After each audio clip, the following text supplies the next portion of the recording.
오늘부터 고난주간이 시작됩니다. 그리고 오늘 이날을 팜 선데이라고도 하고 호산나 선데이라고 그렇게 합니다. 왜 그러냐면요, 그 당시에 예수님께서 예루살렘 입성하셨을 때에 많은 사람들이 예수님을 정치적인 지도자로 알았습니다. 그리고 자신들의 먹을 것, 입을 것, 마실 것, 정말 삶의 여러 가지 문제들을 해결할 수 있는 그런 정치적인 왕으로 그렇게 인정을 하고, 사람들이 이 종려나무를 가지를 흔들면서 예수님을 환영했어요.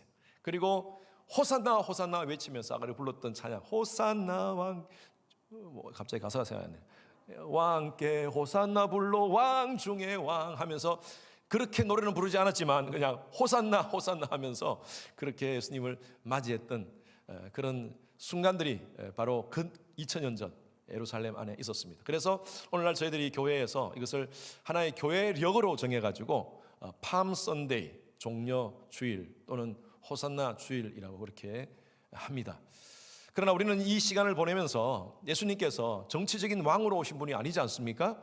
예수님께서 그 예루살렘 입성하셨던 그 시간들은요, 바로 십자가를 가는 여정이었습니다. 십자가의 길로. 왜 예수님께서 십자가의 길을 가셔야 됩니까? 온 인류, 우리의 죄와 허물, 그것을 사해 주시기 위해서, 온 인류의 죄를 사해 주시기 위해서 십자가에 달리시는 그 사건을 이제 이 예루살렘 입성을 통해서 이제 시작하는 여정이었습니다. 그래서 우리는 이 시간들을 하나님의 은혜를 생각하며, 나를 위해서 십자가에 돌아가신 주님의 사랑을 생각하며 그렇게 보내야 될 줄로 믿습니다. 예수님의 공생의 마지막 이 7일, 예수님의 마지막 7일 이 시간을 성경에서 월, 화, 수, 목으로 정리한 것은 없습니다. 그러나 마태, 마가, 누가, 요한 그 사복음서를 쭉 보면서 이제 날짜별로 이렇게 나열을 해봤을 때, 요일별로 나열을 했을 때 한번 띄워주세요. 이 주일, 그러니까 금요일 예수님께 십자가에 달리신 그날을 안식일 바로 전날로 표기되어 있기 때문에 그것을 역으로 계산해서 바로 주일, 오늘 주일 되는 이날은 바로 예수님께서 예루살렘 입성을 하셨고요. 그리고 월요일은 무화과 나무를 저주하시고 성전을 정결케 하십니다. 그리고 화요일은 가룟 유다가 변심하고 그 당시의 지도자들, 종교 지도자들, 바리새인, 서기관, 여러 가지 많은 그 지도자들과 함께 신학적인 논쟁을 하십니다. 그리고 수요일은 예수님께서 어떤 사역을 하셨다는 내용이 없습니다. 기록되지 않았습니다. 그리고 목요일 밤에 제자들과 함께 최후의 만찬을 하시고, 그리고 겟세마네 기도의 시간을 갖습니다. 깨어서 같이 기도하자. 새벽까지 기도하십니다. 기도하시고 금요일 날 새벽에 체포되어서 신문을 당하십니다. 가야바 법정에서 신문을 당하고, 그리고 빌라도에게 넘겨집니다. 빌라도가 새벽 6시, 그 성경에는 6시라고 표현되어 있습니다. 로마 시간으로 6시. 그 6시, 새벽 6시입니다. 새벽 6시에 빌라도에 의해서 사형을 언도받습니다. 그리고 아침 9시, 우리의 시간으로 아침 9시, 유대 시간으로 3시입니다.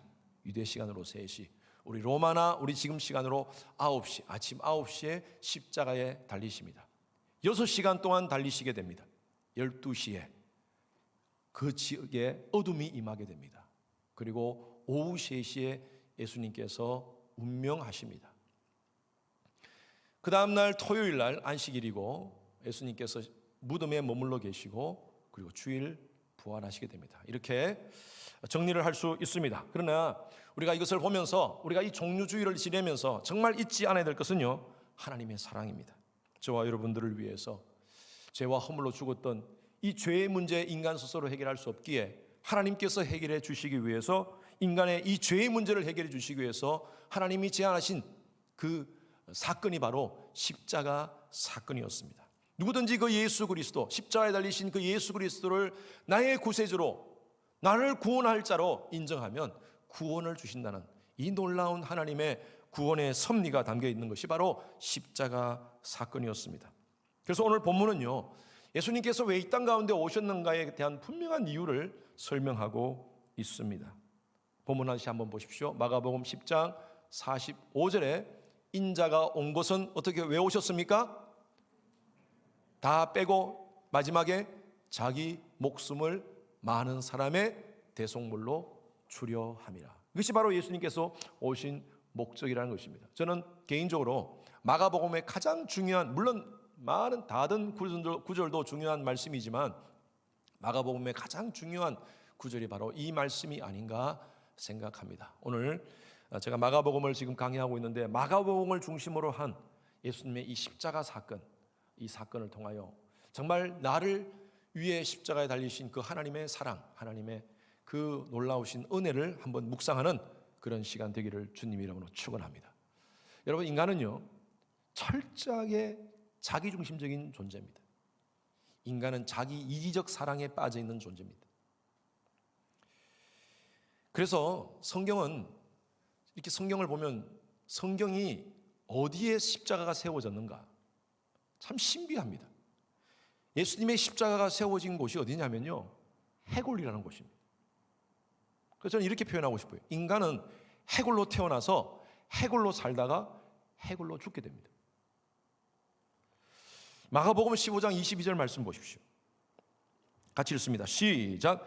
예수를 끌고 골고다라 하는 곳, 번역하면 해골의 곳에 이르러. 그 당시에 이스라엘에 얼마나 많은 언덕이 있었겠습니까? 얼마나 많은 산들이 있었겠습니까? 그 수많은 산들 가운데 십자가가 세워진 곳을 지금 장소를 표현하고 있는데 그 장소가 어디라고요? 어디라고요? 골고다입니다. 골고다. 골고다의 뜻이 뭐라고요? 해골이라는 뜻입니다. 여러분, 골고다라는 말을 라틴어로 번역을 해서 라틴 성경에는 이 골고다라는 것이 어떻게 번역되어 있냐면 갈바리아라고 번역되어 있어요. 갈바리아. 갈바리아가 영어로 번역된 것이 바로 갈보리입니다. 그래서 골고다, 갈보리, 스컬, 해골 다 같은 말이에요. 예수님의 십자가가 세워진 곳이 바로 해골 위에 세워졌어요. 해골 위에 세워졌어요. 수많은 언덕 가운데 해골이라는 곳, 이 곳이라는 것은 장소라는 것이군요. 해골이라는 장소에 왜 십자가가 세워졌을까? 여러분, 의심이 들지 않습니까? 왜 수많은 장소 가운데 그 장소에 세워졌을까? 성경의 모든 기록은요 그냥 우연이 없습니다. 하나님의 분명한 의도가 있습니다. 성경학자들이 왜 이곳을 해골이라 불렀을까? 여러 가지 보고학자들과 이렇게 연구를 해보니까 이곳이 해골 모양의 언덕이었다라는 그런 해석도 있고, 또 그곳에 많은 사람들이 죽었기 때문에 해골들이 너무 많았기 때문에 사람들이 그곳을 해골의 장소라고 불렀다라고 그렇게 얘기를 하지만 저는 이렇게 봅니다. 이곳에 영적인 하나님의 뜻이 있습니다. 영적인 의미가 있습니다. 여러분, 인간은요 해골 같은 존재예요. 아무리 내 몸을 열심히 꾸미고 뭐 우리 자매님들 파운데이션 바르고 화장할 때 몇 번 바르지 않습니까? 그렇게 꾸미고 아이 섀도우라 그럽니까? 막 바르고 그렇게 이쁘게 꾸민다 하더라도 우리 남자들 뭐 얼마나 운동하고 열심히 푸시업 몇 개 하고 저도 몇 개씩 푸시업을 하고 이렇게 몸을 가꿔도 인생은요 해골로 살다가 해골로 가는 인생이에요. 육체적으로도 그렇지만 인간의 본성이 그래요. 대단한 것 같지만, 아름답고 멋진 것 같지만 어떤 문제가 딱 부닥치면, 조금만 유혹이 오면요 인간은 해골로 변해요. 해골이 뭡니까? 해골은 추악합니다. 해골은 더럽습니다. 인간의 본성이 그렇다는 거예요. 보통 때는 잘 몰라요. 아주 나이스하게 보이고 아주 괜찮은 사람같이 보이는데 이해관계가 딱 부닥치면요 그때부터 사람이 해골로 변해요. 본성이 드러나게 돼 있어요. 진화론자이고 무신론자인 또 기독교 사이드에서는 굉장히 비판을 많이 하는 리차드 도킨슨이라는 사람이 있습니다. 이 사람이 여러 가지로 진화론 또 하나님이 없다는 것을 증명하면서 여러 가지 많은 책을 썼습니다. 그 중에 하나가 이기적 유전자라는 책입니다. The Selfish Gene이라는 책인데 이 책에 이런 글이 있습니다. 인용합니다. 인간은 이기적 유전자의 복제 욕구를 수행하는 생존 운반 기계에 불과하다. 유전자의 보존과 정식을 위한 자연스러운 이기심만이 본래 인간의 본성이다. 순수한 이타심, 사랑이라는 것은 존재하지 않고 이타심으로 보이는 그 행위마저도 유전자의 생존이나 정식에 유리하도록 계산되어 있는 이 탓입니다. 이 사람은 생물학자로서 여러 가지 이런 학적인 관점에서 인간의 그 진화에 대한 연구를 하면서 인간이 철저하게 이기적인 그런 DNA를 가지고 있는 존재다. 그 DNA가 계속 유전되고 있다는 거예요. 저는 이 사람의 어떤 진화론적 관점, 그런 것에 대해서는 동의하지 않지만 이 부분은 동의합니다. 인간은요, 철저하게 이기적인 존재예요. 그런데 성경에서 그것을 다 표현하고 있습니다. 왜 인간이 이렇게 이기적인 존재가 되었는가? 바로 죄의 본성 때문에요. 죄 때문에 죄. 쉽게 말하면 다른 거 얘기할 거 없어요. 인간이 아담이 하나님 앞에 불순함으로 말미암아 주어진 그 죄가 모든 인간들에게 유전된 거예요. 그래서 인간에게는요, 이 이기적인 DNA가 다 있습니다. 하나님께서 하와를 주셨을 때 아담이 어떻게 얘기했습니까? 내 뼈 중에 뼈요 살 중에 살이야. 얼마나 기가 막힌 표현을 합니까? 그렇게 내가 사랑하는, 마치 그것을 들어보면요, 나의 모든 것을 들여서 이 여인을 사랑하겠다는 그런 표현 아닙니까? 그런데 그 속에 죄가 들어가고 하나님 앞에 불순종하고 나서 그 속에 죄가 딱 DNA가 들어가니까요, 그때부터 어떻게 합니까?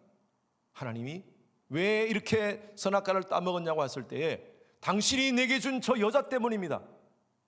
어떻게 그렇게 변할 수가 있습니까? 아내를 향하여 그 여자, 그리고 그것도 하나님을 향하여 얘기합니다. 하나님께 책임을 돌리는 거예요. 내가 무슨 책임 있냐고, 내가 무슨 책임 있느냐고. 철저하게 이기적인 존재예요, 인간은. 당신 때문이고 하나님 때문이고 저 여자 때문 아닙니까? 나는 책임이 없습니다. 여러분, 이 아담의 이 모든 이기적인 유전자가 모든 인간에게 전가되어졌어요.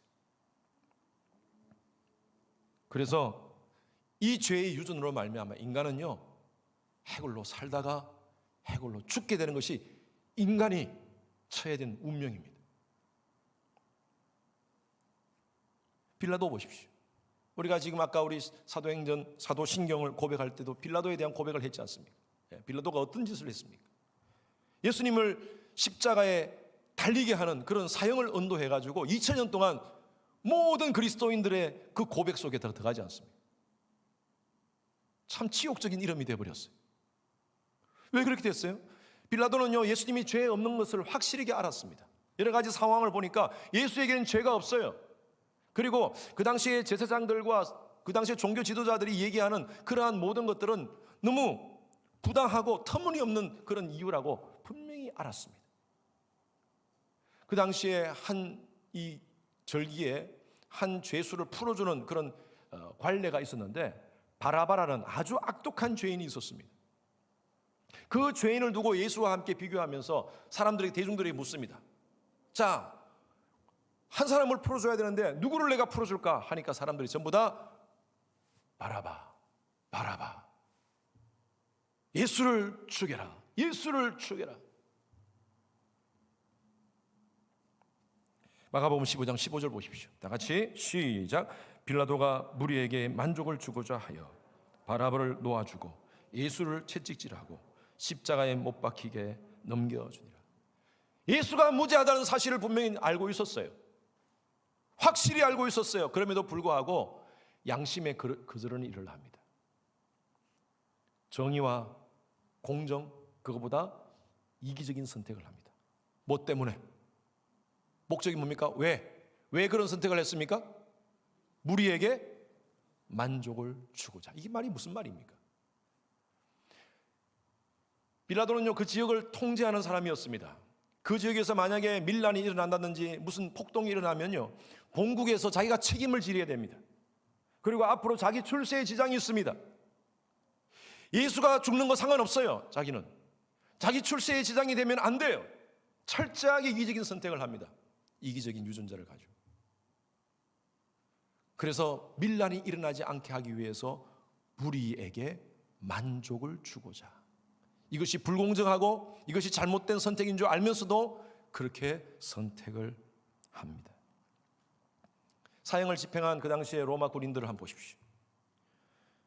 마가복음 15장 24절 말씀입니다. 마가복음 말씀 가지고 계속 이어집니다. 시작. 십자가에 못 박고 그 옷을 나눌세 누가 어느 것을 가질까 하여 제비를 뽑더라. 이 상황이 어떤 상황입니까? 예수님께서 십자가에 달려셔가지고 그 손에서 피가 뜨끈뜨끈한 피가 뚝뚝 떨어지는 현장입니다. 지금 그 밑에서 무슨 짓을 합니까?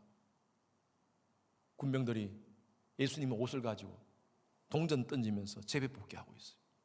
그 당시에는 그 도시, 사람의 그 도시 돈이 되거든요. 이 사람이 누군지, 이 사람이 왜 죽어야 하는지, 이 사람의 가족들이 지금 슬퍼하면서 저를 울고 오고 있는데 그들의 마음을 동정하고 공감하는 것도 전혀 없이 당장 내가 지금 챙길 것, 당장 나한테 이익이 되는 것, 아주 이기적인 인생의 모습이에요. 여러분이 해골의 모습입니다. 해골. 얼마나 추잡하고 얼마나 추악하고 더러운 인생의 모습입니까?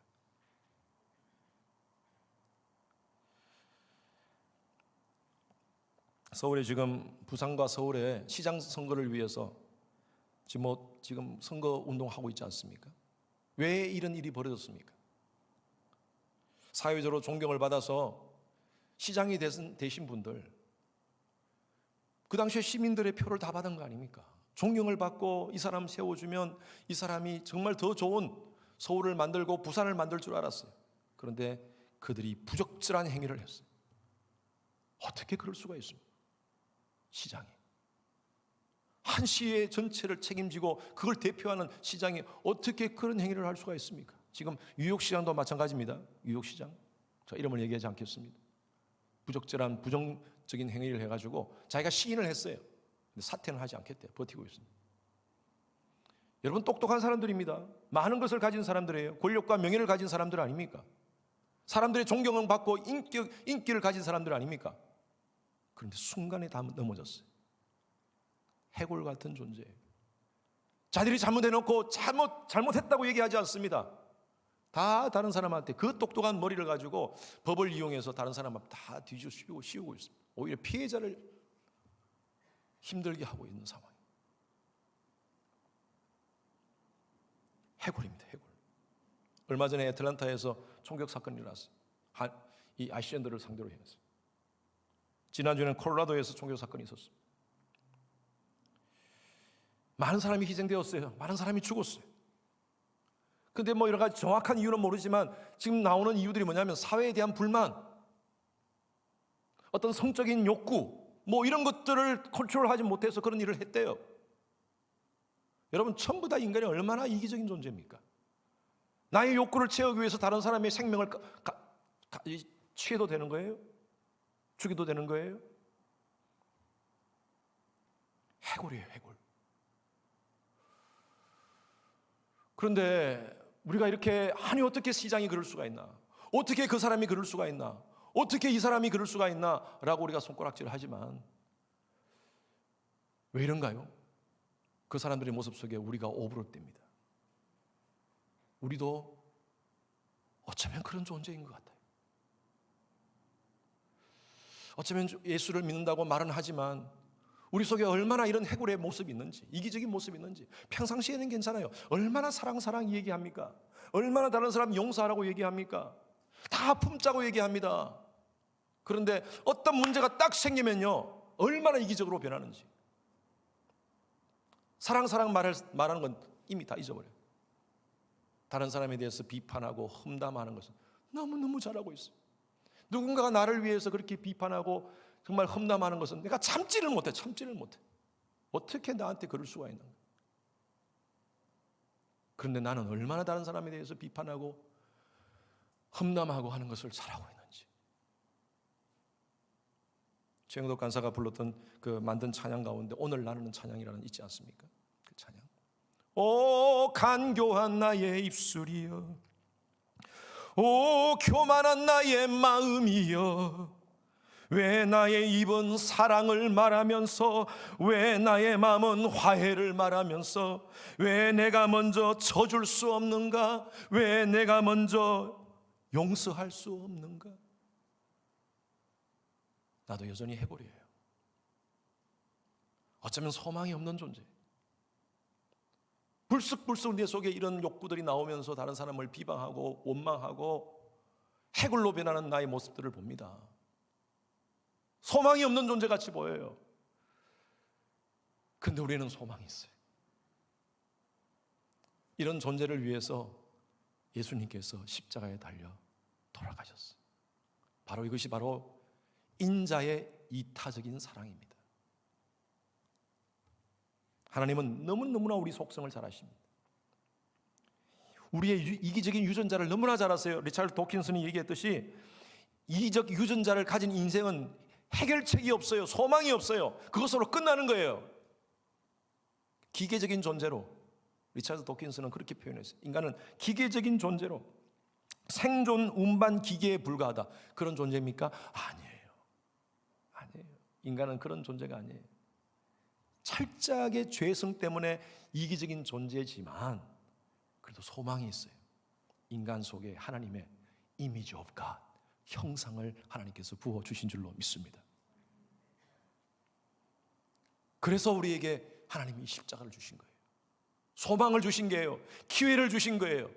영원한 사망에서 영원한 생명으로 옮길 수 있는 기회를 십자가를 통해서 해결해 주신 줄로 믿습니다. 이것이 바로 예수님께서 이 땅 가운데 오신 이유십니다. 오늘 말씀 한 번 더 읽어보겠습니다. 마가복음 10장 44절 앞부분부터 한 번 더 읽겠습니다. 시작. 너희 중에 누구든지 어뜸이 되고자 하는 자는 모든 사람의 종이 되어야 하리라. 인자가 온 것은 섬김을 받으려 함이 아니라 도리어 섬기려 하고 자기 목숨을 많은 사람의 대속물로 주려 함이라. 예수님께서 이 땅 가운데 오신 목적을 분명히 말씀하고 있습니다.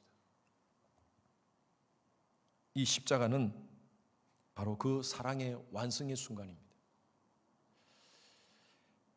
예수님이 십자가에 달리신 동안 6시간 동안 7마디를 하셨습니다. 오늘 제가 이번 금요일 날 그 예수님의 7마디에 대해서 설교를 할 것입니다. 가상칠언이라고 합니다. 7마디에 설명하는데 예수님께서 마지막으로 부르짖었던 말씀이 있어요. 그 말씀이 뭐냐? 마가복음 15장 37절 말씀 같이 읽겠습니다. 시작. 예수께서 큰 소리를 지르시고 숨지시니라. 뭐라고 말씀하셨습니까? 큰 소리라고 표현되어 있죠. 뭔지 모르겠어요. 근데 마태나 마가는요 기록하지 않았어요. 아마 마태와 마가는 예수님이 그 소리를 듣지 못했던 것 같아요. 큰 소리만 들었던 것 같아요. 그리고 마가 같은 경우는 베드로를 통해서 들은 얘기이기 때문에 가까이서 듣지 못했은 거예요. 근데 그 자리에 가까이 있었던 사람이 있었습니다. 마태, 마가, 누가, 요한 중에 누굴까요? 요한입니다. 요한은 바로 그 자리에서 있었어요. 예수님이 피가 뚝뚝 떨어지는 그 현장 속에서 예수님께서 마지막 소리, 그 말씀이 무언가를 요한은 이렇게 기록하고 있습니다. 요한복음 19장 30절 말씀 시작. 예수께서 신포도주를 받으신 후에 이르시되 다 이루었다 하시고 머리를 숙이시니 영혼이 떠나가시더라. 마지막으로 하신 말씀이 다 이루었다. 영어에는 It is finished. 끝났다는 거예요. 모든 것이 끝났다. 헬라어로는 테텔레스타이. 참, 이 단어가 너무너무 가슴에 와닿아. 테텔레스타이 하고 외치시면서 그것도 사살이 아니라 큰 소리로 테텔레스타이. 그리고 숨을 거두셨어. 패션 오브 크라이스트 영화에 보면 그 순간에 하늘에서 물방울 하나가 팍 떨어집니다. 여러분 보셨어요? 제가 한번 영상을 보여드린 적이 있는데 이번 주 금요일 날 꼭 예배 참석하십시오. 다시 한번 볼 겁니다. 그 물방울 하나가 밑으로 예수님 그 십자가를 지나서 밑으로 팍 떨어지는데 저는요 그러면서 막 비가 오지 않습니까? 저는 그것이 바로 하나님의 눈물이라고 봅니다. 독생자 예수를 이 땅 가운데 보내셨어요. 죽기까지 하나님의 사랑을 우리에게 표현하셨어요. 그러나 독생자가 죽는 그 순간은 하나님에게 너무나 슬픈 순간이었어요. 바로 하나님의 눈물이셨어요. 그러나 그 순간은 바로 예수님께서 이 땅 가운데 오신 목적을 다 끝내신 사건이에요. 테텔레스타이. 바로 자기 목숨을 많은 사람의 대속물로 주려 하심이라. 인자가 온 것은 바로 이 목적을 위해서 오셨다는 것입니다. 이 랜섬이라고 번역된 것. 다시 마가복음 10장 45절 말씀 다시 띄워주세요. 이 대속물, 여기는 랜섬이라고 표현되어 있어요. 랜섬. 이것은요, 보통 우리가 과거의 노예들을 해방시켜주기 위해서 그 내 친구나 아니면 가족 가운데 노예가 있으면 그 사람을 해방시켜주기 위해서 그 사람의 주인한테 이 사람을 대신해서 내가 돈을 내주는 겁니다. 이것이 바로 랜섬이에요. 랜섬. 이 사람을 사주는 거예요. 그래서 이 사람이 자유케 되게 하는 것이 바로 랜섬이에요. 이것은 헬라어 말로 루트론이라는 말인데, 이 루트론이라는 말은요, 전쟁에서 포로된 자를 자유케 해주는 그런 의미가 있습니다. 대신 한 사람이 희생을 하는 거예요. 돈을 주고 희생하든지 희생을 하는 거예요. 이스라엘이 출애굽 당시 애굽에서 나올 때에 10가지 재앙을 하나님께서 모세를 통하여 내리십니다. 그 지역에. 마지막 재앙이 바로 장자가 죽는 재앙입니다. 그 지역의 장사가 다 죽으면 이스라엘 사람도 다 죽게 되지 않습니까? 그래서 하나님이 모세를 통하여 명령하십니다. 문설주와 임방에 어린 양을 잡아서 어린 양을 죽여서 그 피를 문설주와 임방에 발라라. 그러면 내가 나의 진노가 그것을 넘어가게 하겠다. 이게 패스오버입니다. 패스오버. 이스라엘 백성들은요, 지금도 이 유월절을 지킵니다. 하나님의 진노가 넘어간, 다 죽어야 돼요. 거기 있는 사람 다 죽어야 되는데, 그러나 하나님께서 하나님의 백성들을 살리시기 위한 방법으로 하나님이 어린 양의 피를 내어서 그 문설주와 임방에 발라라. 여러분, 어린 양이 바로 랜섬이 된 거예요. 대속물이 된 거예요. 예수님께서 이 땅 가운데 어린 양으로 오셨습니다.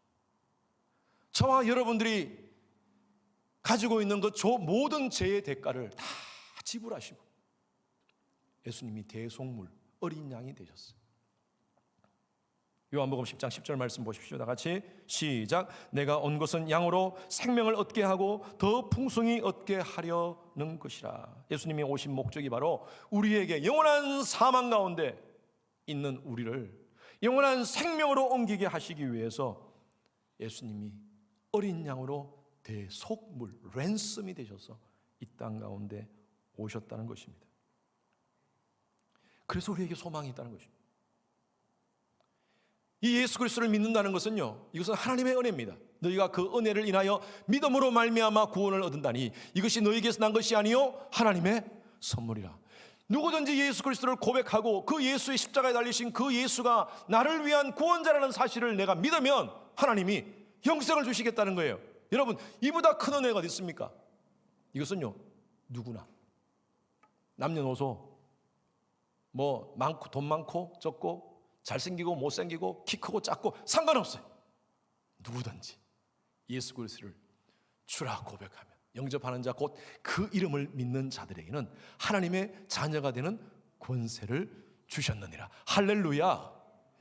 이건 공짜로 주신 거예요. 여러분, 공짜 선물 받을 때 얼마나 기분 좋습니까? 최근에 스티뮬러스 책 다 받으셨죠? 야, 어카운트에 그게 딱 들어가니까 얼마나 마음이 뿌듯하고 얼마나 기분 좋습니까? 아직 기다리는 분도 계시겠지만, 우리 구역 가운데 지난주에 하이킹을 갔습니다. 구역원들이 같이 하이킹을 갔어요. 저는 참석하지 않았는데 얘기를 들은 겁니다. 구역원들이 하이킹을 가고 끝나고 나서 오면서 한 분이 오늘 제가 아침 쏘겠습니다 이렇게 한 거예요.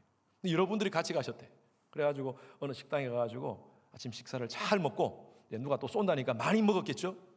많이 먹고 이제 청구서를 달라고 딱 웨이트레스한테 하니까 어느 백인이 돈을 다 페이했대요. 어느 백인이 돈을 다 페이했다는 거예요. 아니, 우리가 아는 백인이 있나 이거예요? 아니, 전혀 모르는데 한 사람이 나가면서 이 많은 사람들 다 돈을 페이하고 나간 겁니다. 너무너무 기뻤대요. 그러면서 이 사람이 왜 페이를 했을까? 3설에 대해서 얘기합니다. 3가지 설. 첫 번째 설이 뭐냐면, 그날 장로님이 기도를 했는데 아주 은혜스럽게 크게 기도를 했답니다. 그래서 누군가 크리스찬 가운데 이 참 동양인들이 여기서 모여가지고 기도하는 모습이 너무 은혜스러워서 아마 감동을 받아서 돈을 페이했지 않겠나. 첫 번째 설. 두 번째 설은 집사님이 이제 접시를 들고 놀라 그러는데 장로님이 기도를 시작했대요. 그래서 접시를 든 채로 기도를 했답니다. 근데 그 모습이 또 참 은혜스럽게 보일 수도 있겠다. 접시를 든 채로 하나님께 드리는 모습으로. 그래서 두 번째 설이 바로 그것 때문에 또 감동을 받았지 않겠나. 세 번째 설은 가장 유력한 설입니다. 요즘 아시안 정오범죄가 많이 일어나고 있는데 이 동양인들이 이렇게 모여서 식사를 하니까 어느 백인이 격려하고 싶어서 냈지 않겠나. 세 번째 설이 유력할 것 같아요. 물론 첫 번째 설일 수도 있고 두 번째 설일 수도 있지만, 그러나 중요한 것은 뭐냐면요, 공짜로 먹었다는 거예요. 다들 기뻤습니다. 그런데 여러분, 공짜가 아니었어요. 한 사람이 희생한 거예요. 그 사람의 크레딧 카드에 카드가 올라간 겁니다. 누군가가 한 사람이. 여러분, 그래요. 우리가 받은 이 놀라운 하나님의 사랑, 공짜 아니었습니다. 하나님은 공짜로 주셨지만 우리는 이걸 공짜로 취급하면 안 돼요. 우리가 받은 분들, 우리 구역원들 그렇게 사랑을 받았으니까 감동받지 않습니까? 그리고 누군가도 우리가 섬겨야 되는 그런 마음을 가져야 되지 않겠습니까? 공짜지만 여러분, 이거 공짜로 취입하게 우리가 받으면 안 된다는 거예요. 요즘 우리 성도님들이 성경을 많이 깊이 있게 묵상하고 있어요. 커피 브레이크를 통하여서 우리 성도님들이 성경을 보는 눈이 달라요. 요즘 지금 얼마나 깊은지 몰라요. 거의 목회자 수준입니다. 저한테 요즘 전화하시는 분들이 많아요. 목사님, 성경을 읽다가 이것이 궁금한데 이것이 어떤 건가요? 목사가요, 그런 전화를 받을 때 가장 기쁩니다. 왜냐하면 성도님들이 그만큼 성경에 관심을 가지고 있다는 사실을 알고 제가 아주 정성껏 설명을 해드립니다. 지난주에 어떤 분이 전화가 왔어요. 목사님, 몇 가지 질문을 가지고 저한테 질문을 다 해드리고 나서 이분이 이런 얘기를 하시는 거예요. 목사님, 하나님의 창조의 신비, 창조 사건의 그 신비보다 더 크고 위대한 신비의 사건이 바로 성육신 사건인 것 같습니다. 제가 그 얘기를 듣는데 얼마나 마음이 뜨겁던지. 그렇습니다. 맞습니다. 그러면서 갑자기 머리에 딱 떠오른 노래가 있었어요. 예수님의 사랑 신기하고 놀라워. 주일학교 때 아무 생각 없이 불렀던 노래가, 그 집사님이 그 얘기를 하고 전화를 끊고 나서 갑자기, 그래, 맞아, 이 창조의 사건도 신비지만 예수님께서 이 땅 가운데 나를 위해서 십자가에 달려 죽으시고 하나님께서 이 성육신에서 이 땅 가운데 오신 이 사건 얼마나 신비하고 놀라워. 예수님의 사랑, 크신 사랑, 하늘 그보다 넓고 바다 그보다 깊고 우주 그보다 넓은 크신 사랑. 할렐루야. 끝까지 좋은 점만 부르게 하시네요. 여러분, 그래요. 얼마나 귀한 사건입니까? 그런데 이렇게 우리가 느끼기만 하고 그냥 우리의 삶 가운데 삶을 통해서 실천하지 못한다면, 여러분, 이 십자가의 사건은 어쩌면 우리에게 무의미한 거 아닌지요. 사도 바울은 이렇게 얘기합니다. 고린도후서 6장 1절 말씀 다 같이 시작. 우리가 하나님과 함께 일하는 자로서 너희를 권하노니 하나님의 은혜를 헛되이 받지 말라. 예수 그리스도의 십자가의 이 사건을, 이 십자가의 가치를 훼손하지 말라 이겁니다. 오늘날 교회가 이렇게 많고 오늘날 성도들이 이렇게 많다고 얘기하지만 예수 그리스도의 십자가의 은혜에 감격하여, 보혈의 은혜에 감격하여 하나님께 드려지는 예배가 있는 교회, 날마다 십자가의 은혜에 감격하면서 오늘날에 주어진 삶을 하나님이 기뻐하시는 삶으로 그렇게 행동하고 말하고 그렇게 살아가는 성도들이 많지 않다는 것입니다. 여러분, 예수의 십자가의 그 은혜를 훼손하지 맙시다. 이것은 엄청난 하나님의 큰 사랑의 사건이었습니다.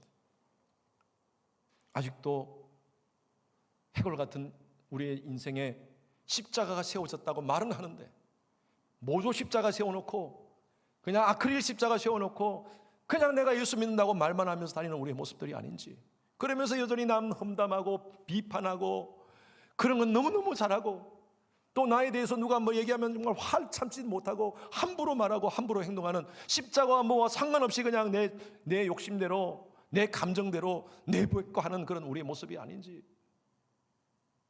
여러분, 진짜 해골 같은 우리의 삶 가운데 진짜 십자가를 세웁시다.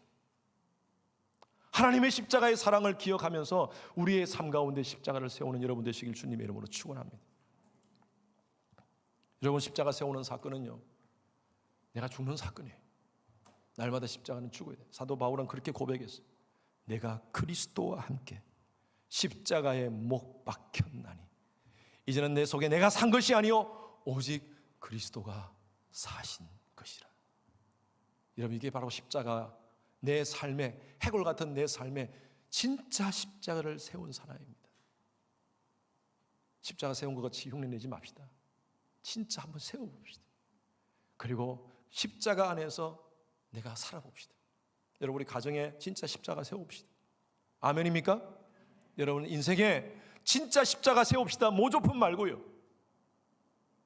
액세서리 말고, 장식품 말고요, 진짜 예수의 십자가 세웁시다. 해골 같은 우리의 삶 가운데 소망이 있는 줄로 믿습니다. 여러분, 내가 죽읍시다. 내 욕망이 죽고요, 예수 안에서 내 성질이 죽고요, 나의 정욕이 죽고요,